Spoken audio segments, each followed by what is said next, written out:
తిరుమల తిరుపతి దేవస్థానాల్లో అపచారం జరిగిపోతోంది అని చెప్పి అసత్య అబద్దపు ప్రచారాన్ని మాజీ ధర్మకర్తల మండలి అధ్యక్షులు భూమన కరుణాకర్ రెడ్డి గారు ఈరోజు తిరిగి ఒక అంశాన్ని లేవనెత్తడం జరిగింది.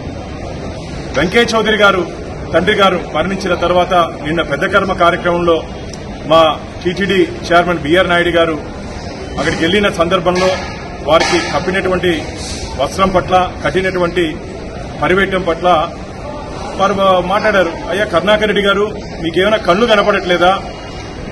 ధర్మారెడ్డి గారు మరి కుమారుడు చనిపోయిన తర్వాత టీటీడీ వేద పండితులు వారికి పరివెట్ట గట్టి ఆశీర్వదించింది మీకు తెలియదా? తెలిసి కూడా ఉద్దేశపూర్వకంగా బిఆర్ నాయుడు గారిని ఇబ్బంది పెట్టాలని చెప్పి ఆచార వ్యవహారాల పట్ల ఏదో జరిగిపోతుందని చెప్పి ఒక అసత్య అబద్ద ప్రచారాన్ని మీరు భక్తుల్లోకి తీసుకుని వెళ్లి అక్కడ పవిత్రత దెబ్బతీసే విధంగా మీరు వ్యవహరిస్తూ మమ్మల్ని మాట్లాడడం ఇది మంచిది కాదు.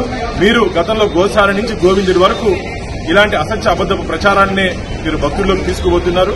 ఇది మంచిది కాదు. కరుణాకర్ రెడ్డి గారు, ఇకనైనా సరే మీరు మాటలు అదుపులో పెట్టుకోండి. ఏం జరిగిందో ఎప్పుడు జరిగిందో అంతా తెలుసు. ధర్మారెడ్డి గారి సమయంలో జరిగింది, అప్పుడు మీరు ఎందుకు మాట్లాడలేదు? ఈరోజు హిందూ ధర్మం ఆచారాలు వ్యవహారాలు అంటున్నారు కదా, ఆలయం లోపలే చేయాలి, రంగనాథ మండపం లోపలే చేయాలి, ఆ పరివెట్టం అక్కడ పవిత్రం, అది కట్టకూడదు అంటున్నారే. ఆ రోజు ఎందుకు మాట్లాడలేదు? ఆ రోజు ఎందుకు మౌనంగా ఉన్నారు?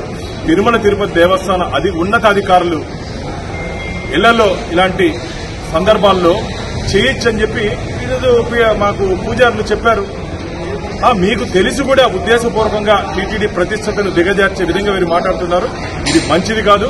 రాబో రోజుల్లో మీకు శ్రీవారి భక్తులే గట్టిగా బుద్ధి చెప్తారని చెప్పి మిమ్మల్ని తీవ్రంగా హెచ్చరిస్తూ, ఏదన్నా విషయం ఉంటే దాంట్లో అర్థం చేసుకుని మాట్లాడండి, తెలుసుకుని మాట్లాడండి.